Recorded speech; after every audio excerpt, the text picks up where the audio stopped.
Late we start today's lecture बच्चों। आज सबसे पहले हम पढ़ेंगे modes of transfer of energy. Modes of transfer of energy. जैसा आपको पता है कि थर्मोडायनेमिक्स जो है वो क्या था, it is the branch of chemistry which deals with energy transfers and transformation. पिछली बार बात की थी हमने। तो एनर्जी ट्रांसफर्स जो है वो कैसे होती है, ठीक। जैसे अगर मैं तुमसे ये पूछता हीट क्या होता है, तो आप में से सारे चीख चीख के बोलते heat is form of energy, है ना। और मैं वही बोल देता लड्डू। क्या बोल देता? लड्डू, है ना। क्योंकि ऐसा नहीं, फॉर्म ऑफ एनर्जी नहीं बोलेंगे हीट को कभी भी, ठीक। अगर हम ये बोलते हैं heat is form of energy, तो अगर मैं तुमसे पूछूं चाय के कप के अंदर हीट होती क्या? क्या चाय के कप के अंदर हीट होती है? नहीं, उसके अंदर एनर्जी होती है बेटा, and that energy is transferred. तो basically heat is never the form of energy, ठीक। तो मैं आज बताऊंगा तुम्हें हीट क्या है, वर्क क्या है, ठीक। तो चलिए mode of transfer of energy पढ़ते हैं कि mode of transfer of energy क्या होते हैं। हमारे पास एनर्जी ट्रांसफर के दो सिनेरियो है बेटा, ठीक। दो सिनेरियो जिसमें एनर्जी ट्रांसफर होती है। वो दो सिनेरियो क्या है? देखो बेटा, केस वन, पहला केस देखो। हमारे पास एक ये वेसल है, ठीक। इस वेसल के अंदर से कोई गैस है या कोई भी चीज है, ये सिस्टम है हमारा। ये क्या है? सिस्टम। और सिस्टम का टेम्परेचर मान लो T1 है। सिस्टम का टेम्परेचर T1 है और ये सराउंडिंग है, मान लेते सराउंडिंग का टेम्परेचर T2 है। मान लेते सराउंडिंग का टेम्परेचर T2 है। या फिर ये भी कह सकते हैं कि ये कोई दूसरा सिस्टम है जिसका टेम्परेचर T2 है। ऐसा भी हो सकता है, दो सिस्टम इकट्ठे लगा दिए, या सिस्टम और सराउंडिंग ले लिया। यहां टेम्परेचर एक T1 है, ये T2 है। अब मेरे प्यारे बच्चों, हमने ये बोल दिया कि T1 is not equal to T2। T1 और T2 बराबर नहीं है। अगर बराबर नहीं है तो बेटा हमें हमेशा पता है जिसका टेम्परेचर ज्यादा होगा, एनर्जी हमेशा वहां से ट्रेवल करती है उस तरफ जिससे टेम्परेचर कम होता है ना भाई। इस वजह से अगर मैंने ये बोल दिया कि T1 is greater than T2, मान लो मैंने बोल दिया T1 is greater than T2, से T1 is greater than T2, तो ऐसे केस में क्या होगा? ऐसे केस में यहां से एनर्जी यहां बाहर जाएगी कि नहीं जाएगी? बोलो, जाएगी ना, ठीक। और क्या यहां से यहां आएगी एनर्जी बेटा? अरे आएगी यार। एक सिंपल बात, जो डोर बाहर जाने के लिए अंदर आने के लिए भी तो है ना। ऐसा थोड़ी एनर्जी जाए, लेकिन हाँ ज्यादा एनर्जी बाहर की तरफ को जाएगी। फ्लो तो दोनों तरफ हो रहा होगा, ज्यादा एनर्जी बाहर की तरफ को जाएगी, अंदर की तरफ को एनर्जी कम आएगी। लेकिन एक टाइम ऐसा, क्योंकि बाहर एनर्जी ज्यादा जा रही है, धीरे धीरे दोनों का टेम्परेचर क्या हो जाएगा? बराबर हो जाएगा। ये जो एनर्जी का फ्लो हो रहा है व्हेन टेम्परेचर इज डिफरेंट, तो हम बोल रहे हैं एनर्जी यहां भी जा रही है, एनर्जी यहां पे भी जा रही है, पर यहां कम जा रही है, यहां पे ज्यादा जा रही है, ठीक। तो ये है क्या क्या फ्लो हो रहा है? एनर्जी तो दोनों साइड जा रही है, पर इस नेट फ्लो का जो नेट फ्लो, वो हम हीट बोलेंगे। तो हीट क्या होगा? Heat is the mode of transfer of energy when two things are at the different temperatures. Heat को क्या बोलेंगे? Heat is mode of transfer of energy when two things are at different temperatures।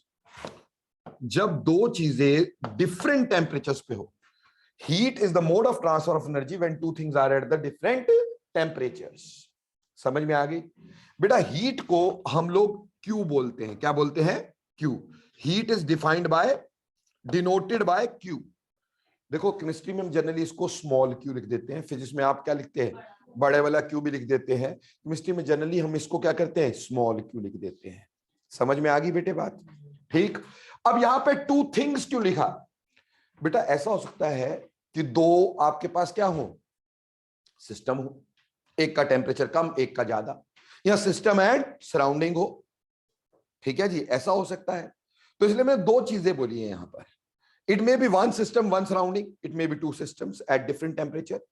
तो मैंने कहा कि heat is mode of transfer of energy when two things are at the different temperatures. It is not form of energy, it is mode of transfer of energy. जैसे मान लो हम बोल रहे हैं कि हमारी एक जर्नी है शिमला टू जालंधर, ठीक है जी, आप वो जर्नी बस के थ्रू कर रहे हैं, तो क्या बस आपकी जर्नी है? नहीं। क्या फॉर्म ऑफ जर्नी है? नहीं। बस क्या है? It is the mode by which journey is done. इसी तरह से heat is not the form, heat is the mode by which energy is transferred when two things are at the different temperatures. Got it और not? जब तक temperature same नहीं होगा तब तक हीट का फ्लो होता रहेगा। जब टेम्परेचर सेम हो जाएगा हम बोलेंगे नेट हीट का फ्लो जीरो। पर क्या उस समय एनर्जी फ्लो करनी बंद हो जाएगी? मान लो जब ये दोनों टेम्परेचर बराबर हो गए, क्या एनर्जी फ्लो करनी बंद हो जाएगी भाई? बोलो होगी क्या? बेटा वॉल तो कंडक्टिंग है, बस ये हो जाएगा कि जब दोनों टेम्परेचर बराबर होंगे तो दोनों साइड एनर्जी का ट्रांसफर क्या हो जाएगा? बराबर। ठीक है, जितना सिस्टम से सराउंडिंग जाएगा उतना सराउंडिंग से सिस्टम एनर्जी आएगी, तो हीट क्या हो जाएगी? दैट इज फ्लो ऑफ, यानी mode of transfer energy, net heat flow क्या हो जाएगा? जीरो। अभी समझ में आता है कि why it is called as mode of transfer of energy, why it is not called as form of energy. अगर मैं इसको फॉर्म ऑफ एनर्जी बोलता तो जब टेम्परेचर बराबर हो जाता तब भी ये फ्लो करनी चाहिए थी। अगर वॉल कंडक्टिंग है तब तो फ्लो करनी चाहिए ना भाई, ये तो है नहीं ना।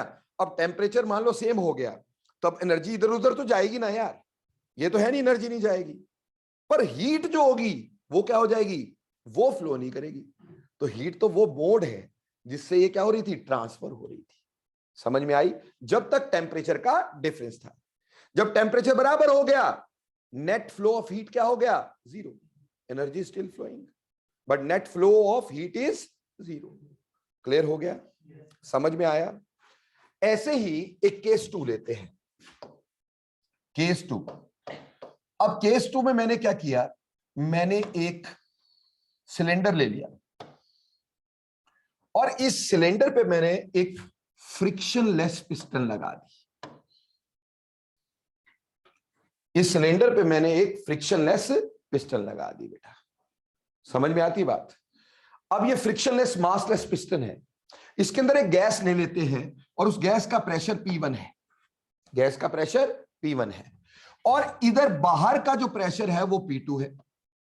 जो इसके ऊपर पिस्टन के ऊपर प्रेशर लग रहा है वो क्या है? P2 है। और हम ये बोल देते हैं कि P2 और P1 ये बराबर नहीं है, P2 और P1 बराबर नहीं है। अगर नहीं है, मान लो से P1 is greater than P2, अगर P1 P2 से बड़ा हुआ, अगर P1 P2 से बड़ा हुआ तो क्या होगा बेटा? बोलो फटाफट से। क्या यहां पे धक्का लगेगा कि नहीं लगेगा? और ये पिस्टन ऊपर को मूव करेगी कि नहीं करेगी? करेगी ना। तो जब किसी चीज में डिस्प्लेसमेंट होती है उसको क्या बोलते हैं? वर्क बोलते हैं कि नहीं बोलते हैं? तो अब हमारे पास यहां पे क्या हो गया? वर्क हो गया कि नहीं हो गया? तो इसका मतलब वर्क क्या हुआ? Work is another mode of transfer of energy. ये भी तो एनर्जी का ट्रांसफर ही हो रहा है। Another mode of transfer of energy when two things are at the different pressures. ठीक, तो work is mode of transfer of energy, transfer of energy when two things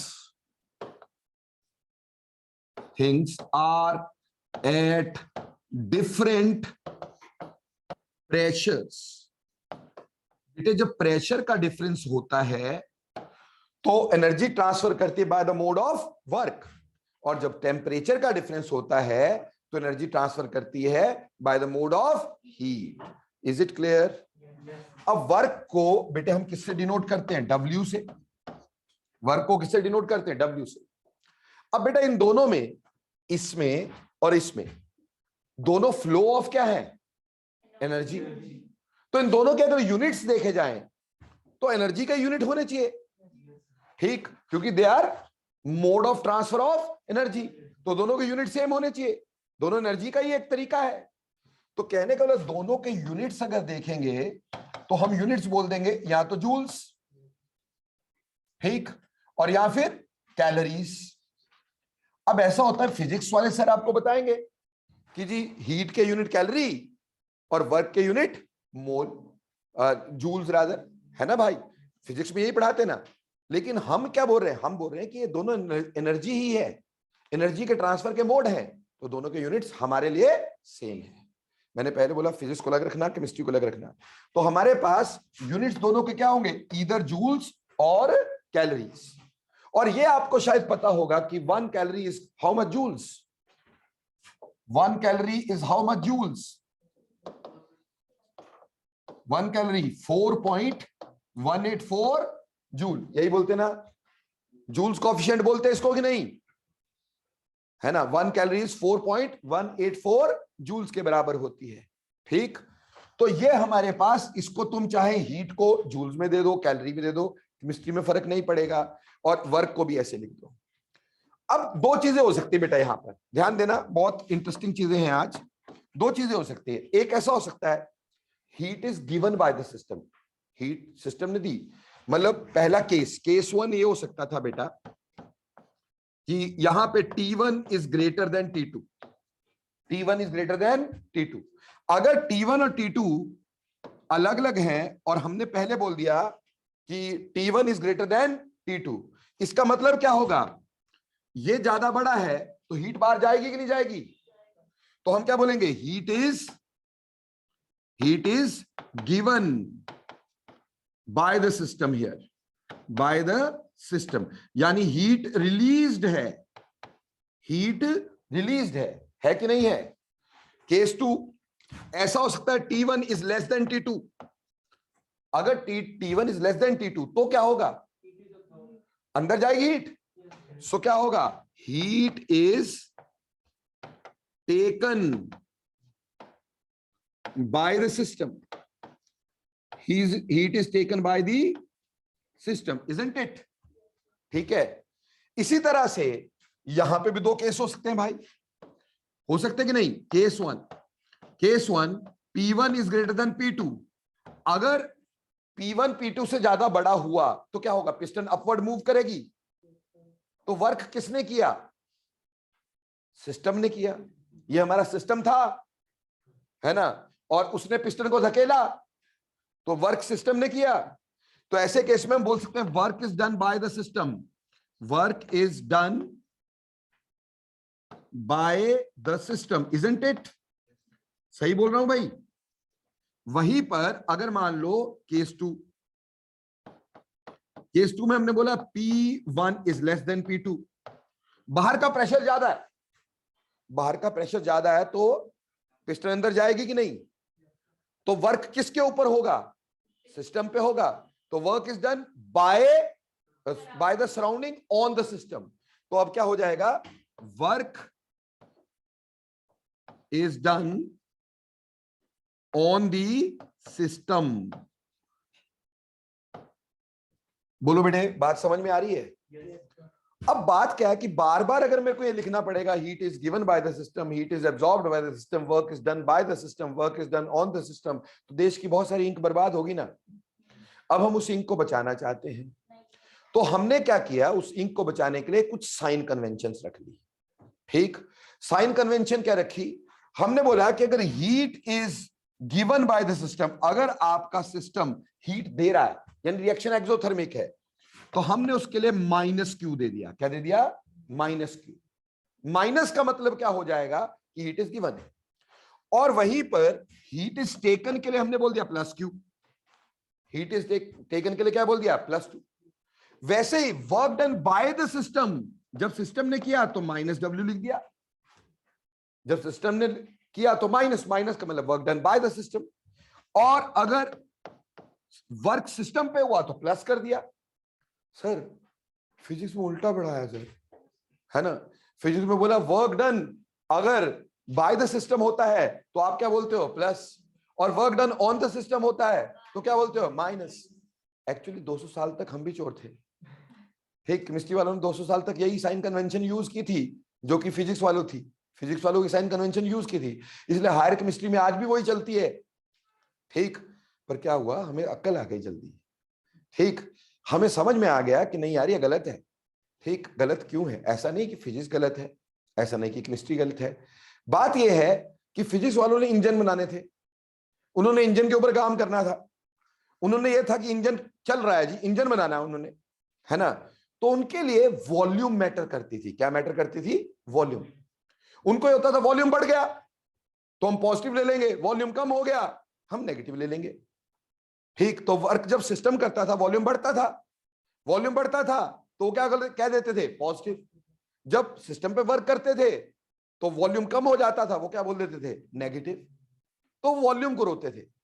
ठीक, क्योंकि उनका क्या है कि आपका सिस्टम ने काम किया, पिस्टन ऊपर गई, क्रैंकशाफ्ट आगे गया, ठीक, सिस्टम पे काम हुआ, पिस्टन नीचे आई, क्रैंकशाफ्ट वापस आया तो टायर मूव करने लगा ना बेटा। उन्होंने इंजन बनाना था, उनको इस बात की प्रॉब्लम थी, इसलिए उन्होंने वॉल्यूम अपना एक चीज रखे कि वॉल्यूम बढ़ेगा तो प्लस लिखेंगे, वॉल्यूम कम होगा तो माइनस लिखेंगे। लेकिन हमें समझ में क्या आया? हमें यह समझ में आया कि हम तो वॉल्यूम के लिए रो ही नहीं रहे। हमने तो थर्मोडायनेमिक्स को बोला है क्या? It is the function of energy transfer and transformations. तो हमें तो एनर्जी के बारे में सोचना है, हमें ये नहीं सोचना हमें इंजन नहीं बनाना, हमें इंजन के लिए फ्यूल बनाना है ना। हमें देखना फ्यूल एनर्जी देगा कि नहीं देगा, कहीं फ्यूल एनर्जी खा तो नहीं रहा है ना भाई। हमें तो एनर्जी देनी है, तो बिना केमिस्ट्री के फिजिक्स नहीं ना भाई। तो हमने एनर्जी के बारे में सोचना था, तो हमने ये सोचा एनर्जी बढ़ेगी तो हम प्लस लेंगे, एनर्जी कम होगी तो हम माइनस लेंगे। क्लियर? अब बोलो, अगर एक सिस्टम ने एनर्जी दी, हीट दी, तो उसकी एनर्जी कम हुई कि ज्यादा? कम हुई ना। कम होने के लिए कौन सा साइन? माइनस। वहीं पर अगर सिस्टम ने काम किया, वर्क सिस्टम ने किया, उसकी एनर्जी कम हुई कि ज्यादा? कम हुई ना। कम होगी तो कौन सा साइन? माइनस। वहीं पर अगर heat is taken by the system, system ने हीट ली, उसकी एनर्जी बढ़ी कि कम? बढ़ी, तो मैंने क्या लिया? प्लस। तो अगर system work is done on the system, system पे काम किया, तो सिस्टम की एनर्जी बढ़ी कि कम हुई? बढ़ी ना भाई। तो बढ़ी तो हमने क्या लिया? प्लस। यानी हम एनर्जी को रोते हैं और फिजिक्स वाले वॉल्यूम को रोते हैं, इसलिए साइन कन्वेंशन में झोल होता है। और ये कोई बताएगा नहीं बेटा तुम्हें। ठीक, ये सिर्फ मैंने तुम्हें बताया कि ऐसा फर्क क्यों है, what is the difference, why is the difference. ठीक, बाकी तो सब के सब बताएंगे डिफरेंस है जी, पर क्यों है पूछना कभी किससे। तो ये अब तुम्हें सब लाउड एंड क्लियर है कि क्यों फिजिक्स और केमिस्ट्री के थर्मोडायनेमिक्स में फर्क है। क्योंकि फिजिक्स का थर्मोडायनेमिक वॉल्यूम रिलेटेड है। आप जो भी चीजें पढ़ते, क्या वॉल्यूम के हिसाब से नहीं पढ़ते हो? थर्मोडायनेमिक्स पढ़े हो ना, वॉल्यूम के हिसाब से पढ़ते हो ना। वॉल्यूम बढ़ गया, वॉल्यूम कम हो गया, वर्क डन हो गया, वर्क इसके ऊपर हो गया। ठीक, वो सारा वॉल्यूम रिलेटेड है। लेकिन हमारा कहानी सारी किससे रिलेटेड है? एनर्जी से। इसीलिए केमिस्ट्री में थर्मोडायनेमिक्स को एनर्जेटिक्स भी बोलते हैं। केमिस्ट्री में थर्मोडायनेमिक्स को क्या बोलते हैं? एनर्जेटिक्स। कि हम एनर्जी पढ़ रहे हैं, एनर्जी के बारे में पढ़ रहे हैं। तो आज के बाद साइन कन्वेंशन में कोई प्रॉब्लम नहीं होगा, समझ में आ गया। और दूसरा, यूनिट्स में कोई दिक्कत नहीं होगा। और वर्क क्या है, हीट क्या है, ये समझ में आया। हालांकि आगे वर्क के ऊपर पूरी चीजें करेंगे, ठीक, हीट के ऊपर पूरी चीजें करेंगे। अभी सिर्फ मैं डेफिनेशन वाइज बता रहा हूं तुम्हें, क्योंकि ये सब चीजें आगे यूज होनी है। जब शुरू करूंगा थर्मोडायनेमिक्स तो सब कुछ यूज होना है। क्लियर? तो अब अगली डेफिनेशन की तरफ चलते हैं। I think so work and heat आपको अच्छे समझ में आ गया होता क्या है। वर्क की डिटेल्स आगे करेंगे अपन। अब चलते हैं, एक और डिटेल पकड़ते हैं बेटा, जिसको बोलते हैं इंटरनल एनर्जी। क्या बोलते हैं? Internal energy. बेटा इंटरनल एनर्जी को यू से लिखा जाता है। इंटरनल एनर्जी को किससे लिखा जाता है? यू से लिखा जाता है। अब इंटरनल एनर्जी क्या होती है बेटा? देखो बेटा, एक बॉडी के अंदर बहुत सारी एनर्जीज होती है ना। जैसे एक बॉडी के अंदर पोटेंशियल एनर्जी होती है भाई, उसकी काइनेटिक एनर्जी होती है, उसके पार्टिकल्स में वाइब्रेशनल एनर्जी हो सकती है, रोटेशनल एनर्जी हो सकती है, न्यूक्लियर एनर्जी हो सकती है, कई तरह की एनर्जी हो सकती है ना भाई। तो हमने क्या बोला कि total sum of energy, total sum of energy, total sum of energy present inside total sum of energy present inside a body, एक बॉडी के अंदर जितनी टोटल एनर्जी है, ठीक, यानी U is the sum of potential energy plus kinetic energy plus vibrational energy plus rotational energy plus blah blah energy, सारी energies का sum जो है वो मिलाकर के इंटरनल एनर्जी होता है, ठीक है। पर एक एनर्जी जो है वो नहीं लिया जाता इसमें। क्या बता सकते हो इंटरनल एनर्जी में कौन सी एनर्जी नहीं ली जाती? Which sort of energy is not taken in internal energy? And this question has been asked in Kerala PMT. कौन सी एनर्जी जो है वो इंटरनल एनर्जी में नहीं ली जाती?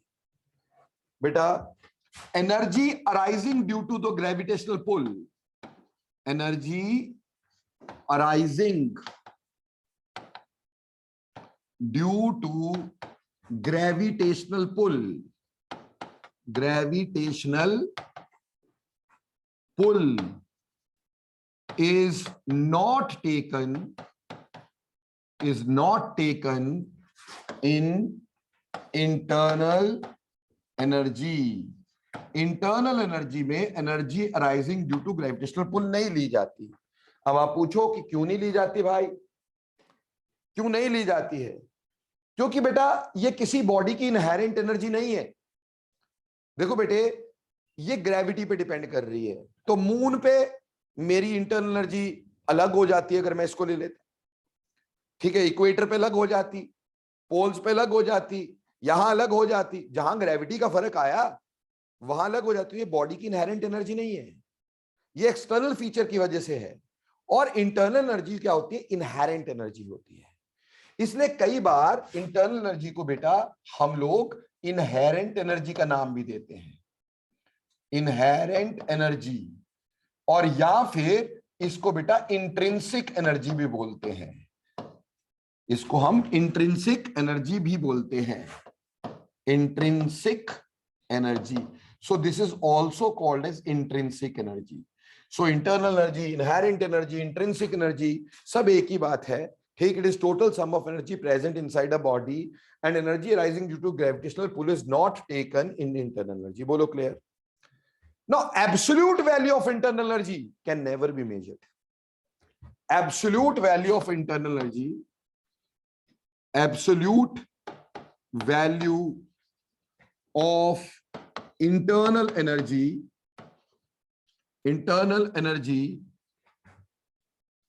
can never be measured. Never be measured. Absolute value of internal energy को हम कभी भी मेजर नहीं कर सकते। क्यों भाई? क्योंकि इंटरनल एनर्जी जो है बहुत सारी एनर्जीज का सम है बेटे, उसमें से कुछ एनर्जीज हम माप सकते, कुछ नहीं माप सकते भाई। हमारी भी मजबूरियां हैं, कोई कोई चीजें हम नहीं माप सकते, तो कोई कोई एनर्जी हम नहीं माप पाएंगे। अगर वो एनर्जी हम नहीं मेजर नहीं कर पाएंगे तो क्या टोटल सम मेजर कर पाएंगे? हम नहीं मेजर कर सकते। Absolute value of internal energy can never be measured. What we can measure? We can measure change in internal energy. हम सिर्फ चेंज मेजर कर सकते हैं। Change is delta U. Delta U is U final minus U initial. हालांकि ना तो you final निकाल सकते हो ना यू इनिशियल निकाल सकते हो, सीधे चेंज निकाल सकते हो। चेंज निकालने के लिए हमारे पास एक इंस्ट्रूमेंट यूज होता है जिसको बोलते हैं बॉम्ब कैलोरीमीटर। बॉम्ब कैलोरीमीटर बेटे ये यूज होता है, ये इंस्ट्रूमेंट है बॉम्ब कैलोरीमीटर, जो कि इंटरनल एनर्जी चेंज को मेजर करता है।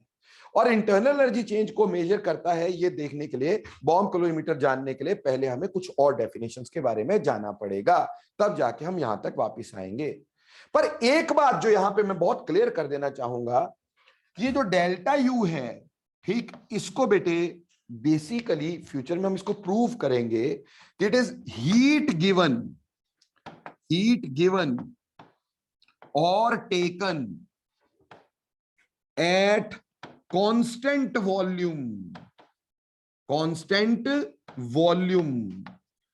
यानी बेसिकली ये हीट गिवन और टेकन एट कांस्टेंट वॉल्यूम होता है, ठीक। यानी कल को अगर डेल्टा यू की बात करेंगे, डेल्टा यू क्यू वी होता है, ठीक। वी पैर में छोटा सा लिखा है मैंने, वी कोई वैल्यू नहीं है, सिर्फ क्यू वी लिखा, यानी हीट इवॉल्व्ड और एब्जॉर्ब्ड एट कांस्टेंट वॉल्यूम। इसके लिए वी शब्द का इस्तेमाल किया मैंने यहां पर, समझ में आया? तो ये आगे प्रूव कर दूंगा कि ऐसा क्यों होता है, बट क्योंकि अभी हमारे को इसकी जरूरत पड़ेगी इसलिए मैंने यहां पे क्लियर किया है ये। ठीक, internal energy change is heat evolved और एब्जॉर्ब्ड एट कांस्टेंट वॉल्यूम। पर एक बात बताओ यार, क्या हमारे डेली के रिएक्शन कांस्टेंट वॉल्यूम पे होते हैं? जो डेली हम कर रहे हैं कोई रिएक्शन, क्या कांस्टेंट वॉल्यूम पे होते? नहीं होते यार। वॉल्यूम तो चेंज हो सकता है, पर हमारा डेली लाइफ में जो भी हम रिएक्शन करते हैं उसमें क्या चेंज नहीं होता? उसमें प्रेशर चेंज नहीं होता। एटमॉस्फेरिक प्रेशर तो वही रहता है कि नहीं यार? हमारे टेस्ट ट्यूब में रिएक्शन करने से एटमॉस्फेयर के प्रेशर पे फर्क पड़ रहा है कि वो कांस्टेंट होता है? तो हमें बेसिकली चाहिए था हीट इवॉल्व्ड और absorbed eight constant pressure. Constant volume के लिए तो चलो ठीक था, पर अपने को चाहिए था कांस्टेंट प्रेशर रख करके हीट इवॉल्व्ड एब्जॉर्ब को क्या बोलेंगे? तो बेटा उसको एंथैल्पी बोला। क्या बोला? एंथैल्पी। तो अगर कल को आपके पास आ गया कि एंथैल्पी, हालांकि इसके बारे में सारा कुछ डिस्कस करेंगे आगे, एंथैल्पी इसको एच से शो करते हैं। एंथैल्पी को किससे शो करते हैं? एच से। ठीक है, एक्चुअली इसको हीट कंटेंट ऑफ बॉडी बोलते हैं ना, हीट कंटेंट ऑफ बॉडी, किसी बॉडी का हीट कंटेंट। सर ये मतलब ही नहीं समझ में आया, heat content of a body. देखो प्यारे बच्चों, हीट कंटेंट का मतलब एनर्जी कंटेंट ही हो गया। ठीक, पर क्या है कि एक बॉडी के अंदर जो हीट है, क्या वो, या एक बॉडी के अंदर जो एनर्जी है, क्या वो सिर्फ हीट गिवन और टेकन की वजह से है? बेटा उस पर वर्क भी तो हो सकता है। ठीक, तो वर्क और हीट इन दोनों का सम कर दो, वर्क और हीट इन दोनों का सम कर दो तो टोटल बॉडी का क्या आ जाता है?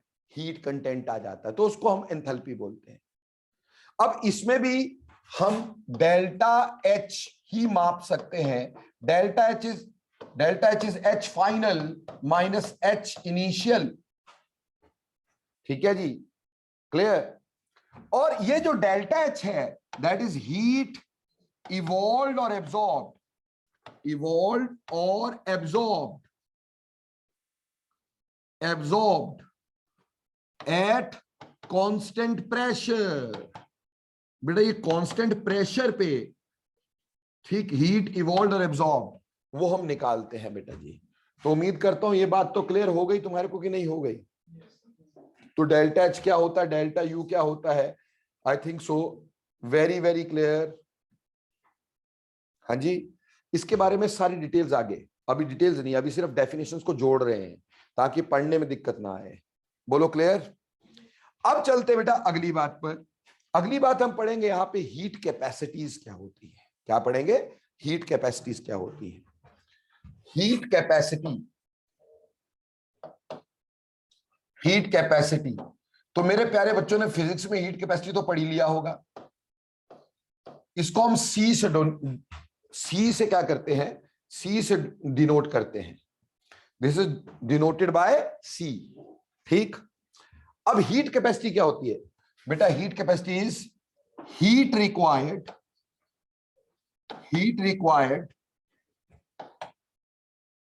to raise the temperature of a body by 1 degree. ठीक, heat required to raise the temperature of body by 1 degree. अगर 1 डिग्री से किसी बॉडी का टेम्परेचर बढ़ाना है तो जितनी हीट आपको उसको देनी पड़ेगी। ठीक, उसको क्या बोलेंगे अपन? Heat capacity. तो heat capacity C should be equal to heat capacity C should be equal to dq, that is heat given or taken, d small amount के लिए, क्योंकि मैंने आपको बताया था कि फिजिक्स में हम इसको डेल्टा भी लगा देते ना, लेकिन केमिस्ट्री में नहीं लगाते क्योंकि it is a path function बेटे, it is a path function. Path function देखो बड़ी मस्त बात बताता हूं। जैसे आप अगर मान लो यहां डेल्टा लगाओ, ठीक, और W के आगे भी डेल्टा लगाओ, तो एक बात बताओ, साइक्लिक प्रोसेस का वर्क क्या होना चाहिए अगर डेल्टा लगा दो तो? 0। क्या ये सही बोल रहे हो? क्या फिजिक्स ऐसा बोलती है कि साइक्लिक प्रोसेस का वर्क 0 है? तो अगर डेल्टा लगाओगे उसके आगे, डेल्टा का मतलब क्या? फाइनल माइनस, तो साइक्लिक का वर्क क्या हो जाना चाहिए? 0। Is it possible? तो डेल्टा लगना चाहिए क्या? नहीं लगना चाहिए ना भाई, ये पाथ पे डिपेंड कर रहा है। ठीक, भले ही हम इनिशियल पोजीशन पे दोबारा आ जाए, किस पाथ से आए हैं उसके हिसाब से वर्क तो होगा ना कुछ, और अगर वर्क होगा तो हीट भी हो सकती है ना भाई। इसलिए हीट के आगे या वर्क के आगे हम डेल्टा नहीं लगाएंगे, उससे हमारे साइक्लिक प्रोसेस का वर्क जीरो हो जाएगा। गलती समझ में आ रही है फिजिक्स वाली, है ना भाई। आपके दिमाग में क्वेश्चन आया था कभी कि अगर आपने डेल्टा डब्ल्यू बोल दिया तो उसका मतलब आप क्या लिखेंगे, work final minus work initial, यही लिखेंगे ना। तो साइक्लिक प्रोसेस का वर्क क्या हो गया, जीरो। क्या वर्क जीरो होगा साइक्लिक प्रोसेस का, नहीं होगा ना। तो हम डेल्टा नहीं लगाएंगे, हम बोलेंगे डब्ल्यू सिर्फ वर्क।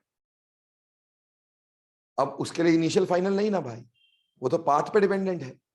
क्लियर हो गया। तो इसलिए डी लगाते स्मॉल अमाउंट के लिए, small amount of heat given और टेकन, है ना। तो हम केमिस्ट्री में डी यूज कर लेते हैं इसके लिए, और नीचे लिख देंगे डी टी। नीचे क्या लिख देंगे, डी टी, यानी कितनी heat divided by temperature change, जो टेम्परेचर का चेंज हुआ। क्लियर हो गया। तो बेटे जी ऑब्वियस सी बात है, इसका यूनिट अगर बोलेंगे, हीट का यूनिट क्या बोला आपने, जूल, ठीक, और टेम्परेचर डीटी यानी टेम्परेचर क्या यूनिट होता है, केल्विन। तो क्या इसका यूनिट अगर निकालना चाहोगे तो यूनिट इधर जूल पर केल्विन हो जाएगा कि नहीं हो जाएगा, हाँ जी, जूल पर केल्विन या कैलोरी पर केल्विन होगा ना, ठीक। तो ये तो हो गया सी। लेकिन अब बात ये है कि ये जो हीट कैपेसिटी हमने देखी है, heat required to raise the temperature of body by 1 degree, ये कांस्टेंट वॉल्यूम पे भी हो सकती है और कांस्टेंट प्रेशर पे भी हो सकती है कि नहीं। तो अगर मैंने बोला heat capacity at constant volume, heat capacity at constant volume, तो वो क्या होगा, सीवी। क्या बोलेंगे उसको, सीवी। वी पैर में लिखा कांस्टेंट वॉल्यूम के लिए, और उसका मतलब क्या होगा, D Q small V D T. क्यों जी, और अभी तो मैं बताया था कि भाई क्यूवी क्या होता है, डी यू होता है कि नहीं, डेल्टा यू होता है कि नहीं, क्यूवी क्या होता है, डेल्टा यू होता है कि नहीं।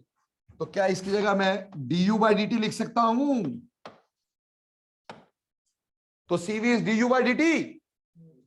क्लियर, आगे क्वेश्चन आने इस पे समझ में आ रहा है। ऑन द अदर हैंड दूसरी बात, heat capacity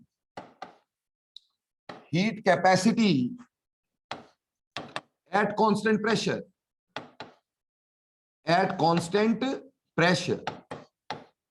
heat capacity at constant pressure, उसको क्या बोलेंगे, सीपी। तो सीपी किसके बराबर, D QP by D T. क्यों जी, हाँ जी। तो डी क्यूपी के बारे में बोलो, क्या बोलोगे इसको, क्यूपी क्या होता है, क्यूपी हीट इवॉल्व्ड और एब्जॉर्ब्ड एट कांस्टेंट प्रेशर। अभी क्या बताया था सर ने, क्या होता है, एंथैल्पी चेंज होता है कि नहीं। तो क्या इसको आप डीएच बाई डी टी लिख सकते हो भाई, डीएच बाई डी टी लिख सकते हो। तो सीपीसी भी समझ में आया कि नहीं, क्या क्या क्या होता है, हीट कैपेसिटी है कांस्टेंट वॉल्यूम पे कांस्टेंट प्रेशर पे। बेटा फिजिक्स में सर ने एक रिलेशनशिप डिराइव करवाया होगा, CP minus CV is equal to R for 1 mole. करवाया कि नहीं, ये मैं भी करवाऊंगा, लेकिन मैं अभी डेरिवेशन पे आया नहीं ना, जब आऊंगा तो करवा दूंगा। बट एक हमें पता होना चाहिए कि सीपी सीवी का जो डिफरेंस है वो कितना है, वो इतना 8.314 जूल पर केल्विन पर मोल इतना डिफरेंस होगा भाई, पर मोल इतना डिफरेंस होगा। बोलो क्लियर। अगर कैलोरीज में बात करेंगे तो कैलोरीज में आर की वैल्यू कितनी होती है, कैलोरीज में आर की वैल्यू क्या होती है, लड्डू कल का पेपर देके हटे हो अभी, अरे 2, क्या वैल्यू होती है कैलोरी में, 1.98 होती है कि नहीं, दैट इज 2 कैलोरी पर केल्विन पर मोल। ये फर्क है सीपीसीवी में, सीपीसीवी में फर्क कितना आएगा, 2 कैलोरीज का, यहां 8.314 का। इसको आपको पढ़ाया होगा मेयर्स रिलेशनशिप, क्या पढ़ाया होगा, मेयर्स रिलेशनशिप, है ना, डिराइव करके बताया होगा, ये मेयर्स रिलेशनशिप है ना। मजे की बात है, पेपर में केमिस्ट्री क्या ना डिराइव दिस, ठीक, करवाया तुम्हारे को किसमें, फिजिक्स में, और पेपर में आना क्वेश्चन किसमें, केमिस्ट्री में, derive Cp minus Cv is equal to R, है ना। और वहीं पर एक और चीज सर ने बताई होगी, Cp by Cv, Cp by Cv जिसको हम बोलते हैं गामा, ठीक है, पॉइजन रेशो बोलते हैं इसको, है ना। पॉइजन और पीने वाला पॉइजन नहीं है, ये बंदे वाला पॉइजन है ना। तो पॉइजन रेशो बोलते हैं इसको। पीने वाले पॉइजन में 1 एस लगता है, इस वाले पॉइजन में 2 एस लगते हैं, है ना भाई, क्यों जी। तो पॉइजन रेशो। अब ये गामा क्या है बेटे, गामा जो है सीपीसीवी की रेशो तो है, इसको भी डिराइव करेंगे अपन, डोंट वरी, इसको भी डिराइव कर देंगे। गामा को हम एटॉमिसिटी बोल देते हैं, क्या बोल देते हैं, एटॉमिसिटी ऑफ गैस। क्यों बोलते हैं इसको एटॉमिसिटी बेटे, ये हमें गैस के एटॉमिसिटी के बारे में बताता है। सर ने आपको डिग्रीज ऑफ फ्रीडम के बारे में बताया होगा, और डिग्री ऑफ फ्रीडम से इसको डिराइव करा होगा, है ना, कि गामा क्या क्या होगा। जैसे मोनो एटॉमिक गैस के लिए गामा की वैल्यू बताओगे कोई, mono atomic gas, monoatomic gas के लिए इट इज 1.66, गामा की वैल्यू 1.66। डिग्री ऑफ फ्रीडम से सर निकलवाया होगा ना तुम्हारे को ये, ठीक। मोनोटॉमिक गैस कौन कौन सी होती है, जैसे कि हीलियम, जैसे कि नियोन, है ना, एक एटम की यार गैस। ऐसे एक डायटोमिक गैस भी होती होगी। डायटोमिक गैस की वैल्यू क्या होती है भाई, 4/3 बोलते हो, नहीं नहीं, ठीक, यहां पे 1.4 वैल्यू होती है, 1.44, जैसे कि हाइड्रोजन के लिए, जैसे कि नाइट्रोजन के लिए, जैसे कि ऑक्सीजन के लिए। सो गामा की वैल्यू 1.44 होती है। ऐसे अगर एक पॉलीएटॉमिक गैस हुई, पॉलीएटॉमिक, अब बोलो पॉलीएटॉमिक के लिए, पॉलीएटॉमिक के लिए 3 क्या होता है, 4/3 होती है ना, बट 1.33 तो याद कर लोगे यार, ठीक। पॉलीएटॉमिक गैस के लिए गामा इज 1.33। जैसे कि कार्बन डाइऑक्साइड, जैसे कि सल्फर डाइऑक्साइड, एटसेट्रा। समझ में आई मेरी बात बेटा। देखो मेरा इंटरेस्ट एक्चुअली इसमें है नहीं, सीपीसीवी में, ठीक, हमारे काम का है नहीं। हमारा जो इंटरेस्ट है ना ज्यादा, वो गामा में है, क्योंकि गामा आगे ना वर्क में काम आएगा। जब हम एडियाबेटिक वर्क निकालेंगे ना बेटा, एडियाबेटिक कंडीशंस का वर्क निकालेंगे, तो गामा बहुत जरूरी चाहिए होगा, ठीक है ना। तो ऐसे केस के लिए मैं पहले बता रहा हूं आपको सिर्फ इतना सा ध्यान रखना कि अगर आपके पास मोनोटॉमिक गैस है, इसको डिराइव नहीं करूंगा बेटा मैं, ठीक, ये फिजिक्स में डिराइव करते रहना, ठीक, कि गामा का पजामा कैसा है, वो फिजिक्स वाले सर बताएंगे, ठीक। अपना काम सिर्फ है कि मोनोटॉमिक गैस के लिए 1.66, डायटोमिक के लिए 1.44 और पॉलीटॉमिक के लिए 1.33, ठीक, क्लियर है जी। तो ये वैल्यूज थोड़ा 1.4 है एग्जैक्टली, 1.44 नहीं लिखे तो बढ़िया रहेगा, ठीक। तो ये वैल्यूज होगी गामा की, इसको मैं डिराइव जरूर करके दूंगा तुम्हें, Cp minus Cv is equal to R। But पहले बताओ हीट कैपेसिटी समझ में आई कि नहीं आई। हीट कैपेसिटी क्या होती है बोलो, heat required to raise the temperature of body by 1 degree. अब एक बात बताओ, यहां बोला heat required to raise the temperature of body by 1 degree. अगर 1 ग्राम की बॉडी है, उसके लिए जितनी हीट चाहिए, 10 ग्राम की बॉडी के लिए उतनी ही हीट चाहिए क्या, 20 ग्राम के लिए उतनी हीट चाहिए क्या, नहीं ना, अलग अलग चाहिए। इसका मतलब वेट पे डिपेंड कर रहा है कि नहीं, अमाउंट पे डिपेंड कर रहा है कि नहीं। ऐसी प्रॉपर्टी जो अमाउंट पे डिपेंड करती है उसको बोलते क्या हो,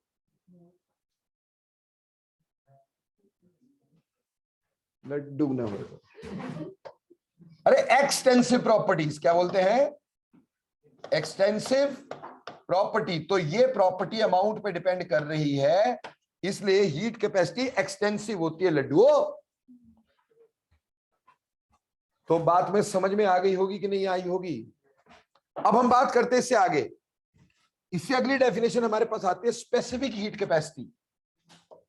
स्पेसिफिक हीट कैपेसिटी बेटे, जब स्पेसिफिक वर्ड यूज हो गया तो मतलब किसी स्पेसिफिक अमाउंट के लिए, जैसे हीट कैपेसिटी के लिए क्या लिखते थे, सी, स्पेसिफिक के लिए इसके पैर में क्या लिख दो, एस। तो स्पेसिफिक हीट कैपेसिटी हो गई, तो स्पेसिफिक मास बोलना पड़ेगा, है कितना बोले, 1 ग्राम है ना जी, 1 kg नहीं है, 1 ग्राम। ठीक, तो it is heat required to raise the temperature of 1 gram of substance, 1 gram of substance by 1 degree. Heat required to raise the temperature of 1 gram of substance by 1 degree. ठीक है जी, मतलब क्या होगा? क्या इसका मतलब यह है कि CS is equal to heat required to raise the temperature of any mass by 1 degree? वो क्या होता था? Heat capacity. वो क्या होता था? Heat capacity. हीट कैपेसिटी को क्या लिखा था तुमने? C per unit mass. तो डिवाइड क्या करना पड़ेगा? मास से, है ना? तो डिवाइड बाय W कर दूं, वेट। बोलो सर कहीं वेट ले लेते हो, कहीं मास ले लेते हो, तो आपका पता ही कुछ नहीं चलता यार। मैंने आपको बोला ना, केमिस्ट्री में मास वेट हम नहीं फर्क डालते। ठीक, हम धरती पे रहने वाले लोग हैं, हम ग्रेविटी सेम लेके चलते हैं। ठीक है ना भाई? वो फिजिक्स वाले पंगा डालते रहते हैं मास का वेट का, है ना? हमने नहीं डालना, हमने बोला एक नजर से देखेंगे हम। ठीक, तो C/W लिख दूं। अब C क्या था भाई हमारे पास? C की वैल्यू क्या थी अभी? तो सब ऊपर से जा रहा है। अरे लड्डू, dQ/dt, और यहां साथ में क्या हो गया? W। बोलो समझ में आया? तो अभी इसका यूनिट निकालो फिर फटाफट। जूल पर केल्विन पर ग्राम। इंटरेस्टिंग बात बताऊं, लोग सोचते बहुत कम है ना। ठीक है ना? Joule SI unit, kelvin SI unit, gram CGS unit. मजा आया ना? ये कैसा यूनिट है? मिला हुआ यूनिट है ना भाई। जूल पर केल्विन पर ग्राम, जिसमें दो चीजें कहां से आ रही हैं? SI से, और एक क्या आ रहा है? CGS से। तो पर केजी नहीं लिख देना भाई, गड़बड़ हो जाएगा यार। ठीक, सो हमारे पास यही यूनिट रहना है इसका। तो हीट कैपेसिटी जो है, CS जो है, वो मैंने आपको बता दिया। ठीक, that is heat required to raise the temperature of 1 gram of substance by 1 degree. ठीक, ये हीट कैपेसिटी हमारे पास स्पेसिफिक हीट कैपेसिटी में चेंज हो गई। अब एक बात बताओ, अब अगर मैं 10 ग्राम के लिए बोलूं और 1 ग्राम के लिए बोलूं, क्या ये डिफरेंट होगी? Yes sir. लड्डू 10 ग्राम भी होगा तो भी 1 ग्राम तक आना पड़ेगा। डिफरेंट कैसे होगी? क्या ये अमाउंट पे डिपेंड करेगा? आप 100 ग्राम सब्सटेंस की निकाल लो, आना तो फिर 1 ग्राम डिवाइड बाय 100 करना पड़ेगा कि नहीं? 1 ग्राम तक आना पड़ेगा। तो क्या ये अमाउंट पे डिपेंड कर रही है? जो अमाउंट पे डिपेंड नहीं करती उसको क्या बोलते हैं? क्या बोलते हैं? एक्सटेंसिव की जगह इंटेंसिव प्रॉपर्टी।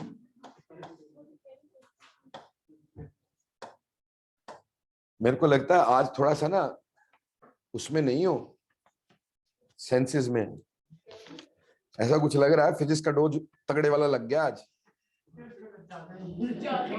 ठीक, सो स्पेसिफिक हीट कैपेसिटी समझ में आ गया? कोई दिक्कत तो नहीं? कल को बोलेंगे सर SP क्या लिखा आगे। अगला लो भाई, molar heat capacity. Molar heat capacity, चलो बच्चों, मोलर हीट कैपेसिटी क्या होती है पहले ये समझ लेते हैं। ठीक, मोलर हीट कैपेसिटी किसको बोलते हैं पहले ये समझ लेते हैं। जैसे हमने स्पेसिफिक हीट बोला तो पर ग्राम बोला ना, तो मोलर हीट कैपेसिटी का मतलब पर मोल। सिंपल बात। तो क्या मैं इसको ऐसे लिख सकता था? It is heat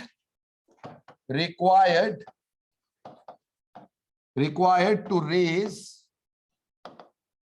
the temperature of 1 mole of substance, 1 mole of substance by 1 degree. क्यों जी? क्लियर? अब अगर इसको मैं C के पैर में छोटा सा m लिख दूं तो ये किसके बराबर होना चाहिए? C/N। N is number of moles. तो C क्या होता है भाई? dQ/dt। और यहां पे n, तो यूनिट डिराइव करो फटाफट से। यूनिट्स क्या हुए? जूल पर केल्विन पर मोल। बात समझ में आई कि नहीं आई? हाँ जी। अब बेटा फटाफट से मेरे को बताना, n नंबर ऑफ मोल कैसे निकालते हैं? नंबर ऑफ मोल कैसे निकालते हैं? Given weight by molar weight, ऐसे होता है। तो हमें पता है कि because n is given weight upon molar mass, molar weight है ना, mm, अकेला m भी लिख सकता था। ठीक, इसको यहां पुटेंगे। जब यहां पुटा तो क्या बना हमारे पास? cm is equal to dq upon dt into यहां पे क्या लिखेंगे? w, ऊपर क्या चला जाएगा? ऐसा होगा कि नहीं होगा? डिनोमिनेटर का डिनोमिनेटर न्यूमरेटर होता है, तो इसका डिनोमिनेटर mm होना था, ऊपर चला गया। यार ये चीज कुछ है क्या? अरे ये तो स्पेसिफिक हीट है। तो क्या मैं ऐसा लिख सकता था कि molar heat capacity specific heat into molar mass? बोलो भाई, ऐसा भी लिख सकते थे। ठीक है जी। तो ये हमारे पास specific heat capacity, heat capacity, specific heat capacity और मोलर हीट कैपेसिटी, तीनों तरह की हीट कैपेसिटी समझ में आती है। So before I go further, let we do दो तीन न्यूमेरिकल छोटे मोटे, ठीक, ताकि ये टॉपिक को यहीं पे ठंडा कर दें, आगे चलते रहेंगे हम लोग। ठीक, लिखो पहला क्वेश्चन, जल्दी से लिखना और जल्दी से पहले सॉल्व करके दिखा देना मेरे को। लिखो बेटा, calculate the energy required, calculate the energy required to raise the temperature of, calculate energy required to raise the temperature of 10 gram of iron, 10 gram of iron from 25 degree, from 25 degree to 500 degree, to 500 degree. If specific heat of iron is, if specific heat of iron is 0.45, 0.45, इसी का B part लिखना। What mass of gold, what mass of gold of specific heat capacity, of specific heat capacity 0.13 joule पर gram पर degree Celsius, 0.13 joule पर ग्राम, 0.13 joule पर gram पर degree Celsius can be heated, what mass of gold of specific heat capacity 0.13 joule per gram per degree Celsius can be heated through this temperature difference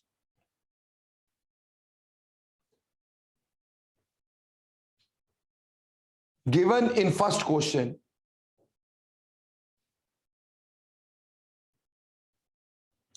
with same amount of energy,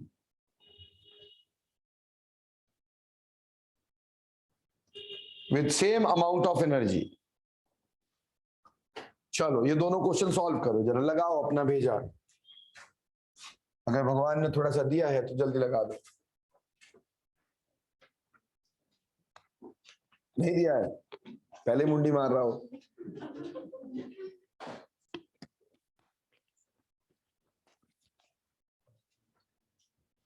देखो प्यारे प्यारे बच्चों, सीधी सी बात ये थी, पहले question में क्या दिया? वेट दिया है। कितना दिया भाई? 10 ग्राम दिया है। ठीक, दूसरी चीज क्या दी है? टेम्परेचर दिया भाई। T1 कितना दिया है? 25 डिग्री। T2 कितना दिया है? 500 डिग्री। तो बेटा क्या केल्विन में कन्वर्ट करूं इसको? अरे जुड़ती नहीं है। डेल्टा टी जो चेंज इन टेम्परेचर होता है डिग्री सेल्सियस और केल्विन में क्या होता है, सेम। तो ऐसे में क्या जुड़ता है यार, ठीक। तो हमें यहाँ पे डेल्टा टी निकालना था, वो आना था 500 माइनस 25 डिग्री, कितना आ गया 475 डिग्री, यानी 475 केल्विन भी बोल सकते हैं। क्लियर। और आगे हमारे को क्या दे रखा था भाई निकालने को, स्पेसिफिक हीट दे रखी थी। CS कितना दिया है, 0.45 जूल पर केल्विन पर ग्राम, है ना जी। ठीक जी। अब हमारे को क्या पूछा जी, हमारे को बोला कितनी एनर्जी यानी हीट निकालनी थी। अब आप लोग सभी जानते हैं CS किसके बराबर, dQ upon dt into W। क्या निकालना था भाई, dQ CS dt into W। dt यानी delta T, change in temperature. तो CS की वैल्यू कितनी है 0.45, डेल्टा टी 475, और वह जो वेट है 10 ग्राम। बोलो सॉल्व होता है कि नहीं। बिल्कुल सही है बेटा आर्यन, यतिन बिल्कुल सही है बच्चे। ओके, दूसरा क्वेश्चन था इसी में जो गोल्ड वोल्ड वाला था ना, उसमें सेकंड पार्ट में बी पार्ट में हमें क्या क्या दे रखा था भाई, CS दे रखा था 0.13, DT सेम टेम्परेचर बोला था 475, ठीक है जी। और Q सेम बोला था, हीट सेम बोली, एनर्जी सेम बोली। तो ये यहां पे पुट करना एज इट इज। तो अब हमारे को पूछा मास, क्या पूछा, मास ऑफ गोल्ड। तो भैया CS is equal to DQ upon DT into W। W चला गया यहां, W is equal to DQ upon CS into DT। ठीक है जी। तो मेरे प्यारे बच्चों, आप इसको निकाल सकते हो कि नहीं निकाल सकते हो, जल्दी बोलना। DQ की वैल्यू ऊपर निकाली हमने,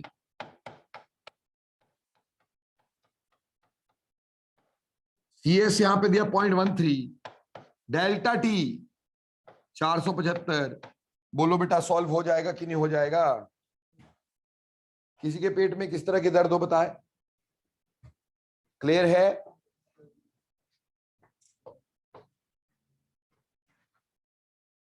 सॉल्व। ओके, अगला क्वेश्चन लिखना है जरा जल्दी से, पहले और पहले से भी जल्दी लिखना। इसी को चेपते रहोगे क्या, लिखो भाई। क्वेश्चन को ध्यान से देखना है ना, ध्यान से। ध्यान समझते हैं ना किसको बोलते हैं। 5 moles of oxygen, 5 moles of oxygen are heated at constant volume. 5 moles of oxygen are heated at constant volume from 10 degree to 20 degree. From 10 degree to 20 degree. What will be change in internal energy of gas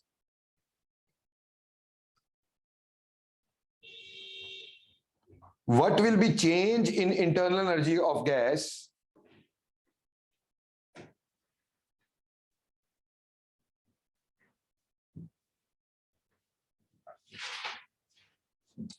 molar heat capacity of oxygen, molar heat capacity of oxygen at constant pressure, at constant pressure is 8 calorie per mole per degree Celsius. 8 calorie पर मोल पर degree Celsius. चलो शाबाश, जल्दी गलत करो बेटा।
करे जी,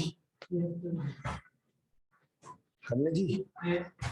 आपको ये पता था ना कि CV इज इक्वल टू, आपको पूछा क्या था? पूछा क्या था बच्चों? Delta U. तो डेल्टा यू कहां से निकाल सकते थे यार? CV is delta you upon delta T. Sir ये आपकी ठीक है, कभी डी लिख देते, कभी डेल्टा लिख देते। अरे यार, अगर हम डी की डिफरेंशिएशन करेंगे तो क्या, इंटीग्रेशन करेंगे तो क्या आएगा? डेल्टा ही आएगा। इतना का मैथमेटिक्स तो वैसे समझ जाता बच्चा, है ना? तो देखो बेटा, ये हमारे पास था फॉर 1 मोल, है ना? आपको कितने के लिए चाहिए? n मोल के लिए। तो पहले आपको निकालना क्या? Delta U. तो delta U is CV delta T for 1 mole. पर अगर n मोल होते तो NCV डेल्टा टी, है ना जी? क्या हमारे को CV दे रखा है? n दे रखा है, डेल्टा टी दे रखा है, CV दे रखा है। तो पहले CV चाहिए, कहां से आएगा? CP दिया ना, तो CP minus CV is equal to R। तो CV is CP minus R और नॉट? गलत तो नहीं कर रहा हूं मैं? ठीक है ना? गामा गामा से करते तब भी एक ही बात आनी थी, पहुंचना वहीं तक लंबा हो जाएगा। ठीक, तो CP की वैल्यू कितनी है भाई हमारे पास? 8। R की वैल्यू कितनी होती है? बस यही सुनना चाहता था जस्ट से। और लड्डू ये कैलोरी में तो कैलोरी में क्या होगा? 2। इतना तो देखना पड़ता है। ठीक, तो CV क्या आ गया आपके पास? 6 कैलोरीज में, है ना? तो डेल्टा यू जो आ गया वो आ गया 5 इंटू 6 इंटू 10। ठीक है जी? तो ये 300 तो किस में आया? कैलोरी में, है ना? पर जनरली हम इसको डेल्टा यू को जूल में निकालते हैं भाई। अब कैलोरी में होगा तो ऐसे ही कर देना, बस खत्म हो गया। पर अगर जूल्स में वो आंसर तो कैलोरी को जूल में कन्वर्ट करने के लिए ये तो आ गया 300 कैलोरी, है ना भाई? अपने को जूल में कन्वर्ट करने का, तो इसको मल्टीप्लाई करोगे कितने से? 4.184 and you will solve in joules. बोलो क्लियर और नॉट? चलो अगला क्वेश्चन मैं नहीं बताऊंगा तुम्हारे को। ठीक, ये दोनों क्वेश्चन मैंने बताए ना, अगला क्वेश्चन तुम करोगे ना? हाँ बोलो सर, जैसे पहले दो किए। देखो, the difference between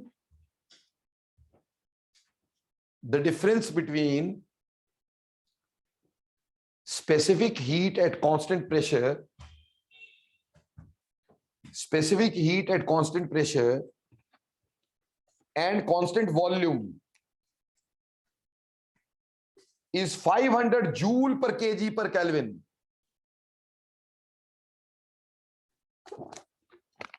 500 joule per kg per Kelvin. And ratio of the two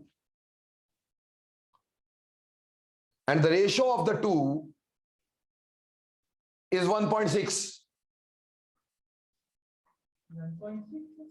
The ratio of the two is 1.6. If we take 10 gram of gas,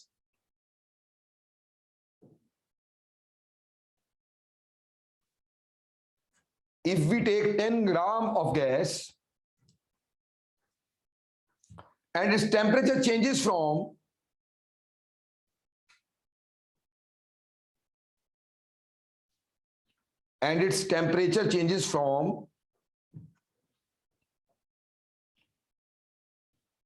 273 to 373.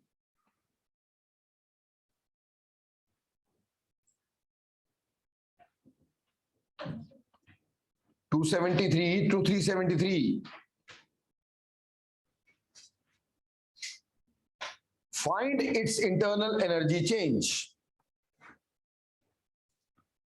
Find its internal energy change.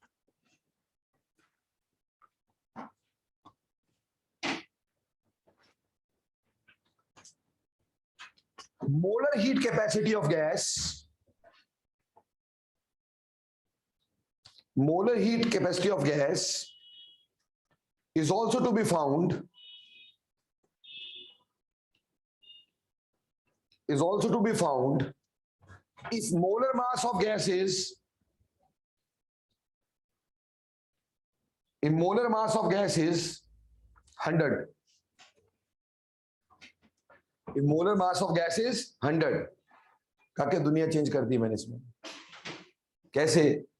हमें पढ़ाया Cp minus Cv is to R, मैंने बोला it is not R, मैंने कहा Cp minus Cv is 500, दिया ना question में। फिर बोलते Cp by Cv is gamma, है ना, मैंने बोला जी 1.6, है ना। आगे का काम करो करो, चलो शाबाश। ऐसे क्वेश्चन में तो भेजा देखना होता है। सर सुना सुना सा शब्द लग रहा है, भेजा कुछ सुना सुना सा लग रहा है।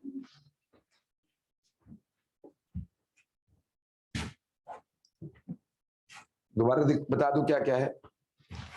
कहा है Cp माइनस Cv 500, ठीक है जी।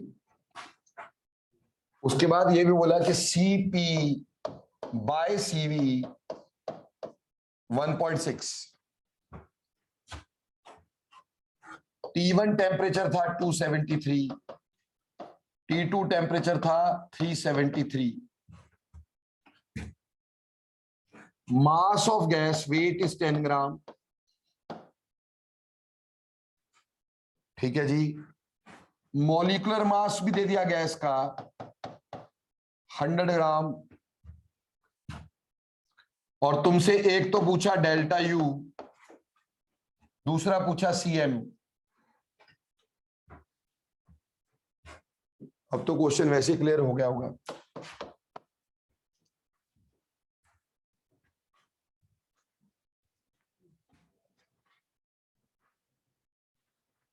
सौखा नहीं है।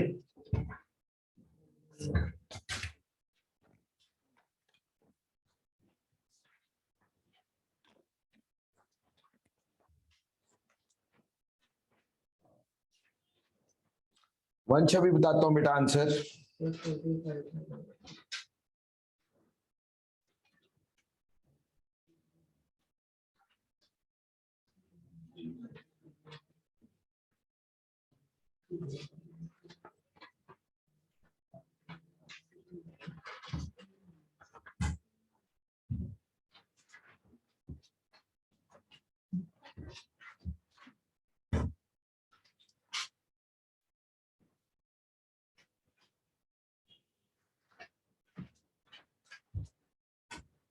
किसी बच्चे को जब ये क्वेश्चन दोगे ना, है ना, उसको यही समझ नहीं आएगा जैसे तुम्हें समझ नहीं आ रहा, शुरू कहां से करें। ये तो पता था delta U N CV delta T, ये तो पता चल गया था कि नहीं। ठीक, अब N number of mole given है ना, number of mole given weight by, तो 10 बाय 100.1 ये पता है। डेल्टा टी गिवन है कितना है 373 माइनस 100, ये भी गिवन है। बचा क्या है, सीवी गिवन है क्या। हाँ, अब प्रॉब्लम ये है कि ना सीपी पता है, सीपी नहीं पता तो सीवी कैसे निकालूं। बट निकाल सकते हैं यार अपन। कैसे, हम ये तो जानते हैं ना भाई कि CP is equal to 1.6 CV. अरे ये वहां चला जाएगा, इसकी वैल्यू यहां पुट कर देते हैं। हाँ, तो यहां पे 1.6 CV minus CV is equal to 500 हो गया कि नहीं? सीपी की जगह सी ये पुट कर दिए बेटा अपन, तो हो गया 0.6 सीवी इज इक्वल टू 500। तो सीवी बोलो किसके बराबर? 500 बाय 0.6। नाउ पुटो, so delta U is equal to 0.1, CV 500 बटे 0.6, डेल्टा टी 100। सर आपने ना यूनिट चेंज नहीं किए। हाँ हाँ मैं आ रहा हूं उसी पे। सर आपने ना यूनिट चेंज नहीं किए, वो तो पर केजी। मेरे पुत्र बात सिंपल सी है, यहाँ पे हम हीट कैपेसिटी का यूज नहीं कर रहे ना बेटा, किसका कर रहे? स्पेसिफिक हीट का, ठीक है ना। तो पर केजी अगर 1000 से करोगे तो बात तो वही आ जानी, 1000 से मल्टीप्लाई करोगे, 1000 से नीचे डिवाइड करोगे। उसको अगर पहले ग्राम में चेंज करोगे है ना, तो 1000 से क्या करोगे? केजी को कन्वर्ट करने के लिए ग्राम में 1000 से मल्टीप्लाई, फिर उसको स्पेसिफिक हीट पर ग्राम के लाने के लिए 1000 से क्या करोगे? डिवाइड। तो कोई फर्क पड़ेगा क्या? लड्डू बनाया ना यूनिट दे करके। वो जस्ट को समझ नहीं आया, आ गया बेटे? अरे पुत्र मैंने पर केजी आपको पर केजी दिया, पर यहां तो स्पेसिफिक हीट यूज हो रही है ना, तो पर ग्राम होनी चाहिए थी ना। तो अगर केजी को ग्राम में कन्वर्ट करेगा, डिवाइड बाय 1000 करेगा कि नहीं, है ना बेटा। और फिर हम 1 केजी के लिए दिए हैं, तो पहले हमने क्या किया? 1000 ग्राम के लिए निकाल लिया और डिवाइड बाय 1000, तो 1000 से 1000 कैंसल, वही रहेगा कि नहीं रहेगा? तो यानी यूनिट्स में तो तुम्हारा मैंने उल्लू बनाया था, ठीक, और बहुत सारे बने भी होंगे, ठीक। बाकी क्वेश्चन समझ में आ गया कि नहीं? क्लियर हो गया? इसमें प्यारे बच्चों ये वाला पार्ट जो है ना, ये वाला पार्ट ये आसान है, लेकिन एक पे थोड़ा सोचना पड़ेगा कि कैसे हम सीवी तक पहुंचे। बोलो ये तीनों क्वेश्चन क्लियर हो गए? अगर ये 3 क्वेश्चन कर सकते हो सीपीसीवी पे, हर क्वेश्चन कर सकते हो केमिस्ट्री का एटलीस्ट, ठीक। फिजिक्स में तो और भी सारी चीजें जुड़ जाती है ना इसमें बेटे, ठीक। यहां तो हम सिर्फ केमिस्ट्री के पॉइंट ऑफ व्यू से बात कर रहे हैं। बोलो सीपीसीवी समझ में आया? ठीक। स्पेसिफिक हीट कैपेसिटी क्या, मोलर हीट कैपेसिटी क्या, और हीट कैपेसिटी किसको बोलते हैं, वर्क क्या होता है, हीट क्या होती है, कब माइनस लगता है, कब प्लस लगता है, ठीक। तुमने ना केमिस्ट्री की साइन कन्वेंशन में कभी रट्टा मारना ही नहीं। जनरली बच्चे ना इस बात को रट्टा मार लेते हैं, हीट गिवन माइनस हीट। सिर्फ एक बात दिमाग में रखनी, एनर्जी बढ़ेगी तो प्लस, एनर्जी कम होगी तो माइनस। तो जिंदगी में कभी साइन कन्वेंशन याद नहीं करनी, सिर्फ सोचना है।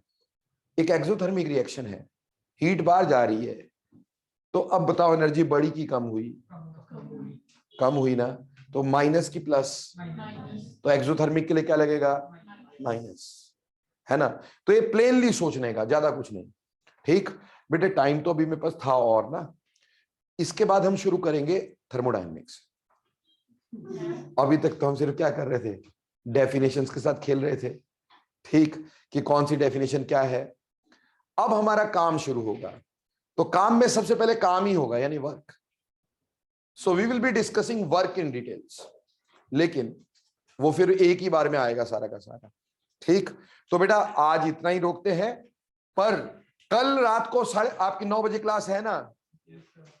कल 9 o'clock आपका डाउट क्लास है ना बेटे? डाउट हो ना हो, रेगुलर क्लास जरूर होगी, ठीक। मतलब डाउट तो लूंगा ना पहले, ऐसा नहीं डाउट कोई नहीं छोड़ूंगा मैं किसी बच्चे का, पर ऐसा ना पिछली बार तुम एब्सेंट हो गए थे, है ना, वो वाला काम नहीं। कल रेगुलर क्लास है, 9 बजे से रेगुलर क्लास है, समझे मेरी बात? पक्का कर दे, तो कल कोई एब्सेंट नहीं होना चाहिए भाई शाम को, ठीक। Thanks a lot for today. Thank you sir.